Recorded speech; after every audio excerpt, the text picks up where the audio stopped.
नमस्कार विद्यार्थी मित्रांनो, खूप खूप स्वागत आहे आपले जीवयात्रा मराठी या युट्यूब चॅनलमध्ये. मित्रांनो, आज आपण आपल्या इयत्ता 12वी भूगोल या विषयातील तिसरं प्रकरण मानवी वस्ती आणि भूमी उपयोजन याबद्दल सविस्तर माहिती बघणार आहोत. हे प्रकरण आपल्याला त्याबद्दल सविस्तर माहिती बघण्यासाठी व्हिडिओ शेवटपर्यंत बघा. आज आपण मानवी वस्ती आणि भूमी उपयोजन याबद्दल माहिती बघणार आहोत. मानव हा समाजशील प्राणी आहे. मानवाला समाजामध्ये समूह करून राहावं लागतं, समूह करून राहायला आवडतं. म्हणून या ठिकाणी माणूस नेहमी समाजामध्ये एकत्र राहत असतो. तर मानव हा समाजशील प्राणी असताना म्हणून समूह करून राहणं त्याला पसंत असतं. म्हणून त्या ठिकाणी मानव हा एक वस्ती ग्रुप करून त्या ठिकाणी राहत असतो. त्याबद्दल आपण सविस्तर माहिती बघणार आहोत. मानवाचा समाजशील प्राणी असल्याने यातूनच तो पुढे सामाजिक बांधिलकी व सामाजिक गरजा निर्माण करत असतो. या सामाजिक गरजातून अनेक लोक एखाद्या ठिकाणी एकत्र येऊन विशिष्ट पद्धतीने घरे बांधतात. अशा घरांना, अशा मांडणीला वस्ती असं म्हणतात. बघा, या ठिकाणी वस्त्यांचे अनेक प्रकार आहेत. मानवी वस्तीमध्ये मानवाला ग्रामीण भागातील वेगळ्या वस्ती आणि नागरी भागातील वेगळ्या वस्ती याच ठिकाणी आपल्याला ते बघायचं आहे. तर मानवी अधिवास हा वस्त्यांच्या स्वरूपामध्ये आढळतो. त्यात एक घर ते मोठ्या शहरापर्यंतचा समावेश होतो. वस्तीवरून निराशा येते की निवासासाठी तसेच आर्थिक क्रियांसाठी काही प्रदेश व्यापले जातात आणि या ठिकाणी मानव राहतो, समूह जीवन जगतो, त्याच्या आर्थिक क्रियाही करतो.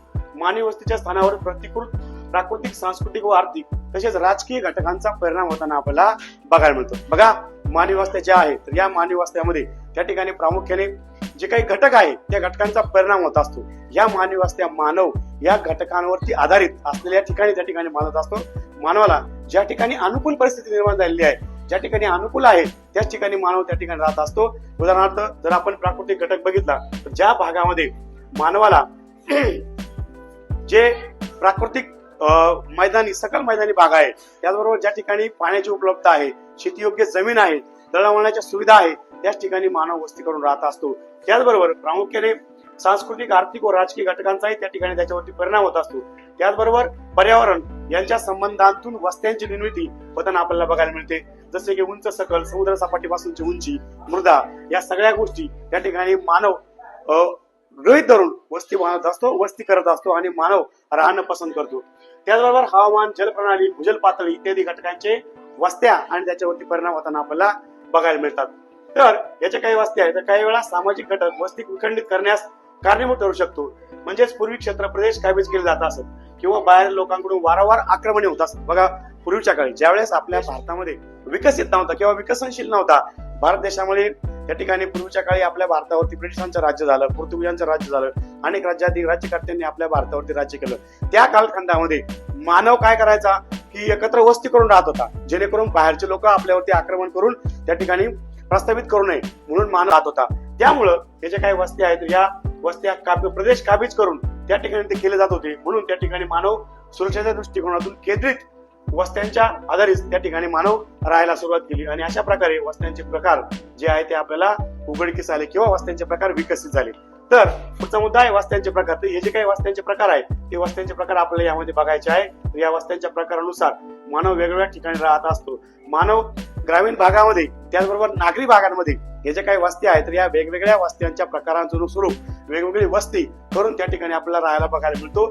तर या वस्त्यांच्या प्रकारामध्ये प्रामुख्याने त्या एका पाड्यापासून ते महानगरापर्यंत याचे प्रकार आपल्याला बघायला मिळतात. एक छोटा पाडा आहे, आपण एक छोटा पाडा म्हणजे अगदी वस्ती 1, 2 किंवा 3, 4 घरं त्या ठिकाणी, त्यापासून तर आता वसलेले जे काही महानगर आहे या महानगरापर्यंत मानव आपल्याला राहताना बघायला मिळतो. तर यामध्ये जी काही वस्त्यांची वैशिष्ट्य आहे, सामाजिक संरचना आहे ती बदलताना आपल्याला बघायला मिळते. पर्यावरण आणि तंत्रज्ञानात ज्या प्रकारे बदल होत गेला त्या प्रकाराप्रमाणे त्या ठिकाणी मानवी वस्त्यामध्ये सुद्धा वेगवेगळ्या कालावधीत वेगवेगळे बदल हे झालेले आपल्याला बघायला मिळतात. त्यामध्ये प्रामुख्याने त्या मोठ्या आणि जवळच्या वसलेल्या देखील वस्त्या असू शकतात. यामध्ये घरामधील अंतराच्या आधारावरती वस्त्यांचे खाली 4 प्रकार दिलेले आहेत. तर ते 4 प्रकार आपल्याला बघायचे आहे. बोर्डाच्या परीक्षेला 4 मार्काला प्रश्न विचारला जाऊ शकतो की मानवी वस्त्या व वस्त्यांचे प्रकार विशद करा. प्रामुख्याने हे 4 प्रकार आहे: दाट किंवा केंद्रित वस्ती, अर्ध केंद्रित किंवा अपखंडित वस्ती, विखुरलेली वस्ती आणि एकाकी वस्तू. हे जे काही 4 प्रकार आहे या 4 प्रकारामध्ये प्रामुख्याने आपल्या भारतामध्ये वस्त्या बघायला मिळतात. त्याचे उपप्रकारही काही प्रमाणामध्ये आहे तर ते आपल्याला सविस्तर बघायचे आहे. पहिला प्रकार आहे, या ठिकाणी बघू शकता तुम्ही, एक सॅटेलाइट इमेज आहे. उपग्रहीय एक प्रतिमा आपल्याला बघायला मिळते. पूर्वीच्या काळी कशा प्रकारे त्या ठिकाणी त्या कालखंडामध्ये ज्या वस्त्या होत्या त्या वस्त्यांची एक उपग्रह इमेज या ठिकाणी आपल्याला बघायला मिळते. त्यानुसार वस्त्या या विषयात केलेल्या आहे. पहिला आहे रेषीय वस्ती. बघा, एखाद्या रस्त्यालगत किंवा रेल्वे लाईन लगत. रेषीय वस्ती म्हणजे प्रामुख्याने एका सरळ रेषेमध्ये एखादा मोठा महामार्ग गेला असेल, रेल्वे लाईन गेला असेल, त्या रेल्वे लाईनच्या किंवा रस्त्यालगत ज्या काही वस्त्या बांधलेल्या असतात त्यांना रेषीय वस्ती असे म्हणतात. किंवा एखाद्या जी काही नदी आहे, एखादा कालवा आहे, त्याच्या समांतर भागाला ज्या काही वस्त्या असतात त्यांना रेषीय वस्त्या असे म्हणतात. पुढचा प्रकार आहे आयताकृती वस्त्या. बघा जी काही घरे आहेत ती एका वेळी सरळ रेषेमध्ये असतात, अशा वेळी एकमेकांना समांतर असतात. आधुनिक काळामध्ये जे काही नियोजित शहर आहे त्याला आपण स्मार्ट सिटी म्हणतो, सिडको म्हणतो, या प्रकारचे शहर आहे. प्लॅनिंग करून ज्या शहरांचं प्लॅन केलेलं आहे, प्री प्लॅन आहे की या ठिकाणी घर आहे, या ठिकाणी बिल्डिंग असेल, या ठिकाणी शाळा असेल, या ठिकाणी हॉस्पिटल असेल, या ठिकाणी नियोजित इमारत असेल, त्यानुसार जी घरं प्लॅनिंग करून बांधलेली असतात, जी शहरं प्लॅनिंग करून बांधलेली असतात, त्यामध्ये प्रामुख्याने अशा प्रकारच्या ज्या आयताकृती वस्त्या आहेत त्या वस्त्या आपल्याला बघायला मिळतात. त्यांना प्लॅनिंग सिटी, स्मार्ट सिटी किंवा सिडको आपण त्या ठिकाणी म्हणू शकतो. अशा प्रकारची शहर आपल्याला प्रामुख्याने जे काही नगर आहे त्या नगरामध्ये बघायला मिळतात. पुढची वस्तीचा प्रकार आहे आकारहीन वस्ती. याला कुठल्याही प्रकारचा, त्याच्या नावातच आहे बघा आकारहीन वस्ती, याला कुठल्याही प्रकारचा वास्तविक जो काही आकार आहे, प्रस्तावित आकार आहे तो नसतो. ही वस्ती निर्माण झाल्यावर वस्तीच्या विकासाबरोबर वस्तीचा आकार वाढत जातो. वाढणारी वस्ती नियमित वाढत जाते, ज्याप्रमाणे लोकसंख्या वाढत आहे. लोकसंख्या आपण बघतो की आपल्या भारताची लोकसंख्या संपूर्ण जगाच्या लोकसंख्येपैकी त्या ठिकाणी भारत आणि चीन या देशाची लोकसंख्या सगळ्यात जास्त आहे. जवळजवळ आशिया खंडामध्ये संपूर्ण जगापैकी 60% लोकसंख्या पूर्ण आशिया खंडामध्ये राहते. त्यापैकी चीन आणि भारत या देशामध्ये प्रचंड लोकसंख्या आहे. म्हणजे ज्याप्रमाणे लोकसंख्या वाढत गेली त्याप्रमाणे या वस्त्यांचा आकार सुद्धा अनियमित प्रमाणे वाढत गेला. त्याला आकारहीन वस्ती असं म्हणतात. वाढणारी वस्ती अनियमित वाढते. सोयीनुसार आणि जागेच्या उपलब्धीनुसार लोक घरं बांधतात. बघा ज्या ठिकाणी जागा उपलब्ध झाली, आपण उदाहरणार्थ झोपडपट्टी म्हणूया. या झोपडपट्टीमध्ये लोकांना ज्या ठिकाणी प्राप्त जागा उपलब्ध होईल त्या ठिकाणी ते लोक आपलं घर बांधायला सुरुवात करतात. म्हणून ती वस्ती जी आहे ती अशा प्रकारे आकारहीन वस्ती, स्लब एरिया सारखी वस्ती तयार होताना आपल्याला बघायला मिळते. पुढची वस्तीचा प्रकार आहे केंद्रीय वस्ती. बघा ही जी काही वस्ती आहे तर एका विशिष्ट केंद्राभोवती त्या ठिकाणी कॅचमेंट झालेली असते किंवा विस्तारलेली असते. एखादं विशिष्ट केंद्र आहे, उदाहरणार्थ आपण या ठिकाणी बघू शकतो, या ठिकाणी तळ आहे, या तळ्याच्या बाजूला ही जी काही वस्ती आहे ती केंद्रित झाली.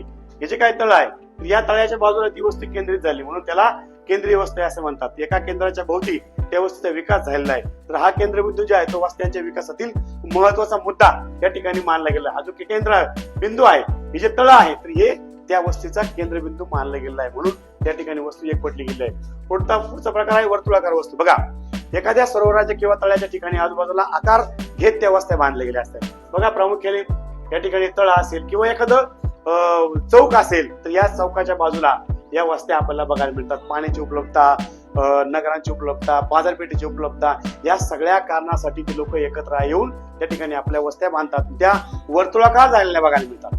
अशा प्रकारे या ठिकाणी सॅटेलाइट इमेज मध्ये तुम्ही बघू शकता की जे काही तळ आहे या तळ्याभोवती किंवा एखादं जे काही केंद्र आहे त्या केंद्राभोवती या वर्तुळाकार वस्त्या बांधल्या गेलेल्या आहे. पुढचा प्रकार आहे त्रिकोणी वस्ती. बघा या ठिकाणी काय होतं, दोन नद्या किंवा रस्त्यांच्या कडेला, दोन नद्या किंवा रस्त्यांच्या संगमावरती समुद्रकाठी अशा वस्त्या आपल्याला बघायला मिळतात. दोन रस्ते एका ठिकाणी एकत्र होतात, त्रिकोणाकारी एकत्र होतात, त्या ठिकाणी अशा वस्त्या आपल्याला बघायला मिळतात. प्राकृतिक आणि सामाजिक कारणांमुळे सुद्धा अशा वस्त्यांची वाढ ही झालेली बघायला मिळते. अशा प्रकारे प्रामुख्याने हे वस्त्यांचे 4 प्रकार आहेत. हे 4 प्रकार अतिशय महत्वाचे आहे. या ठिकाणी एक वर्गीकरण दिलेलं आहे. प्रामुख्याने बघू शकतो तुम्ही तक्ता. या तक्त्यामध्ये लोकसंख्या वर्गीकरण आहे. लोकसंख्या वर्ग तो 1, 2, 3, 4, 5, 6 अशी 6 वर्गवारी केलेली आहे. 6 वर्गवारी त्या ठिकाणी लोकसंख्या कशा प्रकारे विभागली जाते त्याचा एक तक्ता या ठिकाणी दिलेला आहे. तर आपण म्हणतो की जी काही शहराची निर्मिती आहे, शहराची जी काही लोकसंख्या आहे तर त्या शहराच्या लोकसंख्येवरती त्या ठिकाणी त्या शहरामध्ये असलेल्या सुविधा किंवा नगर रचना ही झालेली असते. त्यामुळे तो प्रकार आपल्याला बघायला मिळतो. बघा वस्त्यांचे कार्यानुसार सुद्धा वर्गीकरण करता येते. जे काही कार्य आहे त्या कार्यानुसार सुद्धा वस्त्यांचं वर्गीकरण करता येतं. कार्याच्या आधारे वस्तीचे ग्रामीण आणि नागरी अशा 2 प्रकारे वर्गीकरण आपण करू शकतो. तर या ग्रामीण वस्त्यांपेक्षा नागरी वस्त्या या सामान्यतः केंद्रित आणि विस्ताराने मोठ्या असतात. त्यांच्या कार्य आणि प्रकारांच्या आधारे वर्गीकरण केले जाऊ शकते. जे काय कार्य आहे आपण बघतो की प्रामुख्याने नागरी भागामध्ये वस्त्यांचं कार्य वेगळं आहे, ग्रामीण भागामध्ये वस्त्यांचं कार्य वेगळं आहे. या दोन्हींचं वेगवेगळ्या त्याच्या कार्यानुसार वर्गीकरण केलेलं आहे. ग्रामीण आणि शहरी नागरी प्रामुख्याने या दोन्हींचं त्याच्या कार्यानुसार वेगवेगळं वर्गीकरण केलेलं आहे. आपल्या भारतामध्ये प्रामुख्याने ग्रामीण भागातील वस्त्या आणि नागरी भागातील वस्त्या यामध्ये खूप मोठ्या प्रमाणात फरक आहे. या ठिकाणी एक वेबसाईट दिलेली आहे. भारतामध्ये लोकसंख्येच्या आधारावरती वेगवेगळ्या प्रकारात शहरांचे कसे वर्गीकरण केले जाते हे समजून घेण्यासाठी एक वेबसाईट आहे, एक लिंक आहे. याच्यावर जर तुम्ही क्लिक केलं तर या ठिकाणी तुम्हाला प्रामुख्याने या वस्त्यांचं पान नंबर, पुस्तकामध्ये पान नंबर 24 वरती या ठिकाणी एक लिंक आहे. त्यापासून तुम्ही त्या आपल्या भारतामध्ये कशा प्रकारे वस्त्यांचं वर्गीकरण केलेलं आहे ते बघू शकतात. तर पुढचा प्रकार आहे नागरी वस्त्यांचे प्रकार. आपल्याला प्रामुख्याने हे प्रकार बघायचे आहे. बघा, नगरामध्ये एकच कार्य चालू असून तर जे काही नगर आहे प्रामुख्याने आपण बघतो की जे मोठे शहर आहे त्या शहरामध्ये कुठल्याही शहरामध्ये एकच कार्य चालत नाही. हे जे शहर आहे त्या शहरामध्ये प्रशासकीय कार्यालय असतात, काही ठिकाणी कॉन्टोन्मेंट बोर्ड असतात, काही ठिकाणी मोठे हॉस्पिटल असतात. हे बरेचसे त्या ठिकाणी कार्य, उदाहरणार्थ तुम्ही जर मुंबईचं उदाहरण घेतलं तर आपल्या मुंबईमध्ये बरेचसे कार्य एका वेळेस चालतात. त्या ठिकाणी मुंबई आपल्या भारत देशाची आर्थिक राजधानी मानलं जातं, आपल्या महाराष्ट्राची राजधानी मानलं जातं. या मुंबईमध्ये अनेक प्रशासकीय कार्यालय, आपले मंत्रालय आहे. अशा प्रकारे अनेक कार्य त्या ठिकाणी आपल्या एका शहरामध्ये चालताना बघायला मिळतात. तर हे विविध प्रकारचे कार्य चालतात. त्यातील एखादे कार्य प्रमुख असू शकते. नगराचे मोठ्या नगरात रूपांतर होत असते, मोठ्या नगराचे महानगरात रूपांतर होत असते. यानुसार कालानुरूप होणाऱ्या या बदलानुसार नगरातील कार्यामधील गुंतागुंत सुद्धा आपल्याला वाढताना बघायला मिळत असते. तर या महानगरांचा आकारही विस्तृत असतो. या नगरांच्या कार्यात बदलही मोठ्या प्रमाणात घडत असतो. हे बदल प्रामुख्याने भूमी उपयोजन, रचनात्मक बदल या संदर्भाने घडतात. या बदलामुळे नगरांची क्षितिज रेषाही बदलते. तर बघा, हे जे नगर आहे तर या नगराची क्षितिज रेषा म्हणजे या नगराचा आकार, या नगराची रचना, या नगराचे कार्य या ठिकाणी सगळे आपल्याला वेगवेगळे बघायला मिळतात. याची रचनाही आपल्याला बदलताना बघायला मिळत असते. तर अशा प्रकारे या ठिकाणी आपण प्रामुख्याने नगर रचना किंवा वर्गीकरण बघू शकतो. पुढचा घटक आहे भूमी विभाजन. बघा, भूमी विभाजन हा अतिशय महत्वाचा मुद्दा आहे, महत्वाचा घटक आहे. या प्रकरणामध्ये आपल्याला ग्रामीण भागामध्येच नव्हे तर शहरी भागामध्ये सुद्धा प्रत्येक गोष्टीसाठी भूमीची आवश्यकता असते. ही जी काही भूमी आहे त्या भूमीचं उपयोजन कशा प्रकारे केलं जातं, ही भूमी कशा प्रकारे त्या ठिकाणी विकसित केली जाते, कुठल्या भागासाठी किती जमीन, कुठल्या भागासाठी किती भूमी, याचं नियोजन करून त्याचं उपयोजन आपल्याला बघायचं आहे. बघा, तर भूमी उपयोजन जे आहे तर या ठिकाणी तुमच्या निरीक्षणात आला असेल की परिसरातील जमिनीचा वापर विविध पद्धतीने केला जातो. तर ही जी काही जमीन आहे ही विविध पद्धतीने त्या ठिकाणी केली जाते. प्रामुख्याने ग्रामीण भागातील जे आपण जमीन बघूया तर ग्रामीण भागातील जमिनीचा जर विचार केला तर शेतीसाठी वेगळी जमीन, राहण्यासाठी वेगळी जमीन, वेगवेगळ्या कामासाठी वेगळी जमीन, अशा प्रकारे ग्रामीण भागातलं नियोजन असतं. परंतु शहरामध्ये जर भूमी उपयोजन बघितलं तर हॉस्पिटलसाठी वेगळी जागा, शासकीय कार्यालयांसाठी वेगळी जागा, शाळेसाठी वेगळी जागा, बस स्टँडसाठी वेगळी जागा, त्याचबरोबर रेल्वे स्थानकासाठी, एअरपोर्टसाठी, अशा प्रकारे त्या भूमीचं विभाजन वेगवेगळ्या भागामध्ये वेगवेगळ्या प्रकारे केलं जातं. तर ही जी काही भूमी आहे या भूमीचे उपयोजनाचे वर्गीकरण आपल्याला या ठिकाणी करायचे आहे. बघा, ग्रामीण भागातील भूमी उपयोजन आणि नागरी भागातील भूमी उपयोजन हे दोन्ही वेगळे आहे. या दोन्हीमध्ये फरक आहे, कारण का दोन्हीचे कार्य वेगवेगळे आहे, दोन्हीचे उद्देश वेगवेगळे आहे. त्यामुळं दोन्हीचं वेगळं जे काही वर्गीकरण ते आहे ते वेगळं बघायला मिळतं. आपण ग्रामीण भागातलं भूमी विभाजन बघूया. बघा, ग्रामीण भागातलं भूमी विभाजन, वन लागवडाखाली क्षेत्र, बराचसा ग्रामीण भाग आहे. आजही त्या ठिकाणी बराचसा ग्रामीण भाग आहे. त्या भागामध्ये जंगलसाठी, फॉरेस्टसाठी वेगळी जागा त्या ठिकाणी अधिग्रहित ठेवलेली असते, म्हणून ते नियोजन वेगळं असतं. पुढचा मुद्दा आहे बिगर शेती.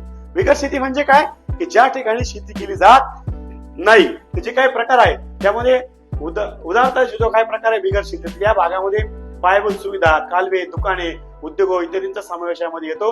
द्वितीय व तृतीय व्यवसायात होणाऱ्या वृत्तीनुसार या श्रेणीतील उपयोजनात वाढ होते. जो काही ग्रामीण भाग आहे या ग्रामीण भागामध्ये बिगर शेतीचा जो भाग आहे तर या भागामध्ये प्रामुख्याने दुकानं, मार्केट कमिटी, त्याचबरोबर उद्यानं, त्याचबरोबर उद्योग, छोटे मोठे उद्योग, कालवे, या गोष्टींसाठी त्या शेतीचा उपयोग केला जातो, म्हणून त्याला बिगर शेती असं म्हणतात. पुढचा मुद्दा आहे ओसाड, नापीक व अनुत्पादक जमीन. बघा, बऱ्याचशा ग्रामीण भागामध्ये आजही त्या ठिकाणी ओसाड, नापीक जमीन आपल्याला बघायला मिळते.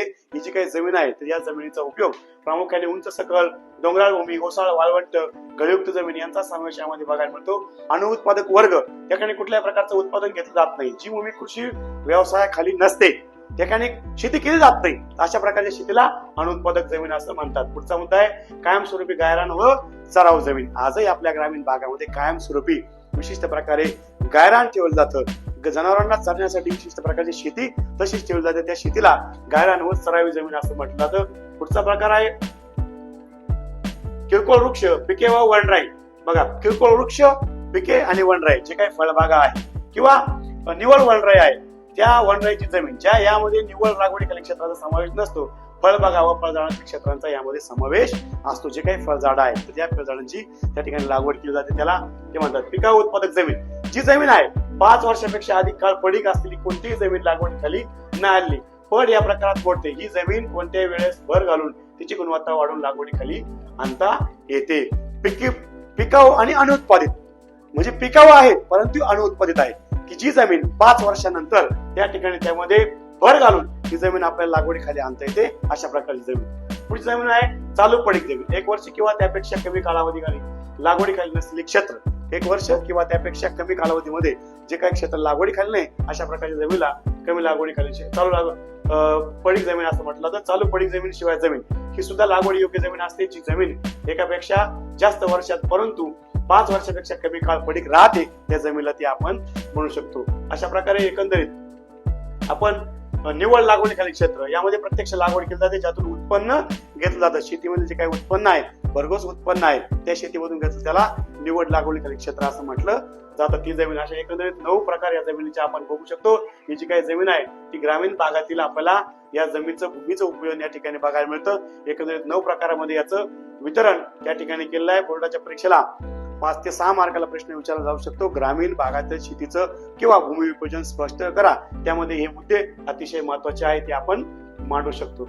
पुढचा आहे नागरी भूमी विभाजन. बघा यामध्ये ग्रामीण भागाच्या भूमी विभाजनामध्ये आणि नागरी भागाच्या भूमी विभाजनामध्ये खूप मोठा फरक आहे. तर हे नागरी भूमी विभाजन बघा, यामध्ये प्रामुख्याने निवासी क्षेत्र, माणसांना राहण्यासाठी जे क्षेत्र विकसित केलेलं असतं किंवा जे क्षेत्र राखीव ठेवलं जातं त्या निवासी क्षेत्र असं म्हणतात.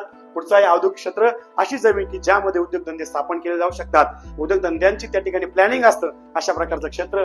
तिसरं आहे संस्थात्मक क्षेत्र, ज्यामध्ये शैक्षणिक संस्था, विद्यापीठालय, छावणी इत्यादी जे काही कॉन्टोनमेंट बोर्ड आहे त्यासाठी राखीव जमीन, त्याला शैक्षणिक संस्था किंवा संस्थात्मक क्षेत्र असं म्हणून त्या ठिकाणी ठेवलं जातं. पुढचा मुद्दा आहे मनोरंजनाखाली क्षेत्र, की ज्यामध्ये बघतोय आपण की आजकालच्या ज्या युगामध्ये, या तंत्रज्ञानाच्या युगामध्ये मनोरंजनाला सुद्धा अतिशय महत्वाचं स्थान दिलेलं आहे. तर त्यासाठी विशिष्ट क्षेत्र त्या ठिकाणी ठेवलेलं असतं. नागरिकांच्या मनोरंजनाची साधनं त्या ठिकाणी उपलब्ध करून दिलेले असतात, जेथे नागरिक मनोरंजन किंवा करमणुकीसाठी जातात, अशी भूमी.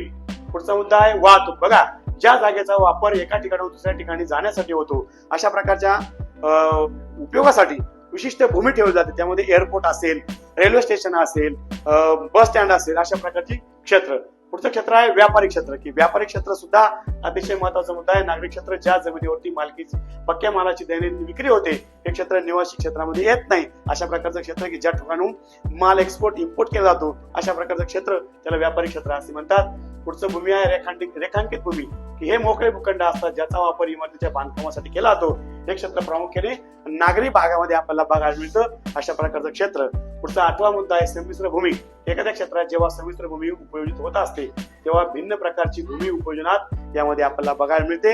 यामध्ये प्रामुख्याने संमिश्र भूमी म्हणून त्या ठिकाणी ओळखलं जातं.